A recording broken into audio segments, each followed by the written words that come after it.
I am so mad at this country called Nigeria. Catholic priest says after Imam promised millions to anyone who can behead a pastor and is still working free. I don't understand that. An Imam promised millions to anyone who can behead a pastor, and the person that said that is still working free. Abi? Okay, it is well. Now Nigeria we dey. A Catholic priest has expressed outrage after an Imam placed a bounty on the head of a pastor he claims insulted Prophet Muhammad. This is not Prophet Muhammad. You know they fight for himself. Let your Prophet Muhammad come and fight for himself. Why must you people fight on his behalf?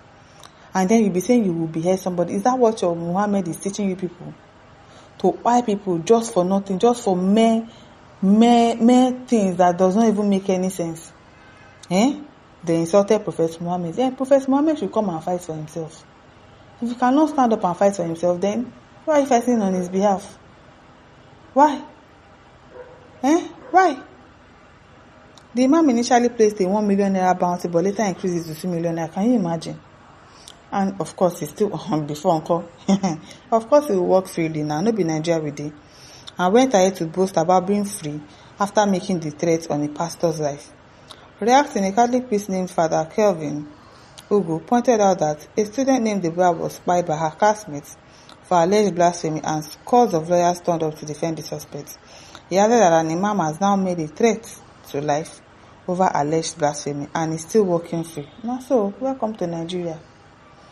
If it was the other way around, they would have probably gone to arrest the person that said it. But once it is them that they are saying it, of course, they are free to say anything. Abi? It is well. The Father Guru wrote, it was Muslim student that spied Miss Deborah, their classmates. They brutally stoned her to death because she said something about their prophet that they don't like. They burnt her body to ashes with tires and recorded the whole scene. Yes, with their faces as they shouted aloud Akbar. We also, I could remember very clearly that Deborah's issue. Guess what? 2 persons were arrested in connection. They released them now. At least 4 lawyers appeared in Sokoto Chief Magistrate Court to defend those 2 suspects arrested in connection with the buying of Deborah. Of course, they will stand. Today now, I saw the JAMB registrar going to the place where they told a Muslim person to remove her hijab. That's their concern. They kidnapped some students on their way to JAMB. We've not visited them. We've not said anything about the children that were kidnapped. You transfer children from their place of living to another place that they don't know. They'll be going there on their way, they get kidnapped. You did not say anything about it. But you are bothered with the fact that, they told somebody to remove hijab. Why would you wear that kind of clothes? It was clearly stated, don't wear anything that will cover your body. Because most people wear that so that they can cheat. But you can tie your scarf. What's wrong with tying your scarf? If you're in Rome, you behave like the Romans. Give all to Caesar what belongs to Caesar.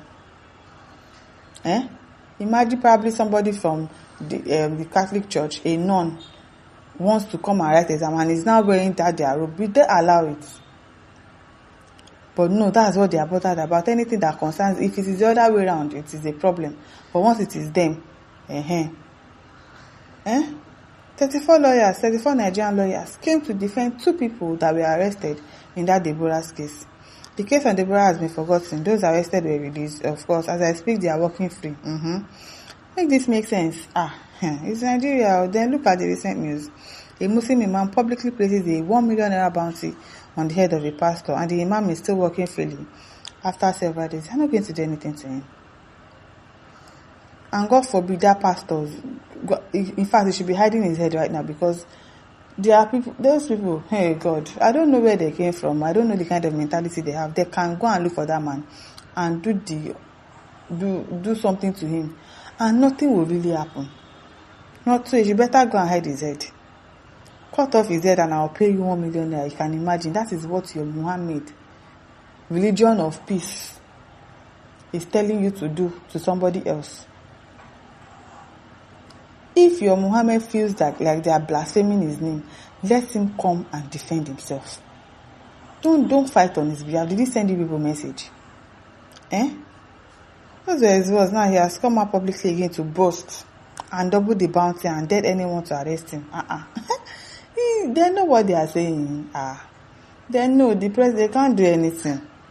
And do you know the honest truth? You already know, You already know. I'm so mad at this country called Nigeria. The man better go and hide his head somewhere. Peter what he said, that's why every sensible individual should push for the separation of this expired country so that everybody should go and worship his or our own God, anyhow they want it. John Hackman says, for real, be careful, or else the Hausa Fulani police and security personnel will come to arrest you for blasphemy instead of the Imam. Now, so, anything goes, especially in this APC government, anything goes. John HBC says, it's because we talk without action. Let me ask, those people, are there with two heads? The answer is no. But we choose to talk when they choose to act. Yes, because Christians will say, oh, we are peaceful, we don't want to be like them. They fought war inside the Bible. The children of Israelites, what was it called? They fought war. So we always say, no, we are Christians, we shouldn't do that. But yes, they are doing their own, buying us unnecessarily. It's because we've not attacked back. If we do our own back, they'll know that, if I say these people, they don't wise up. They will calm down. They just buy people anyhow. Doesn't make any sense. Side they said, why can't people regard peace as the most important in the whole world? Our beloved Prophet Muhammad, peace be unto him. He loves you. You're Muhammad that is telling people to behead somebody. I don't understand though, the Muhammad that they are fighting for. The text says it's better for this country to speak than to live with animals who doesn't know their left from their right. I'm telling you, their thinking faculty, I don't know where they bought it from. The way they reason is alien, like they're not supposed to be living in the midst of people. Buying is their religion obligation, is to buy non-Muslim, and that's why you are seeing the buying going on in the north, especially in the middle belt. Balami says, is this a country? We are just waiting for the day that they will buy pastors. Let the religious war start. We are tired of this intimidation. I'm telling you, until we start to retaliate, that is when they will know that, okay, yes, we need to stop. It's because we are Christians. Don't let us do that. Christ has told us not to fight, not to do this. They used to fight war in the Bible. They used to fight war. Until we start to retaliate, they wouldn't stop. Ellis Davis says, when you have an agreement with the devil, you must keep your own side of the deal, or else. We know that there was an agreement with the powers that be, hence all these spines without repercussion. Ugochukwu says, the country is a disgrace to the civilized world with the most useless constitution in the world. Very useless. I really want that too. Oglagade says, what an hopeless country. Government should look for that Imam and charge him. They play. They're not good. They'll not even say anything. They will not even say anything about it. Just forget. And listen, don't forget to like, share, subscribe. Thank you for listening. See you some other time. Bye.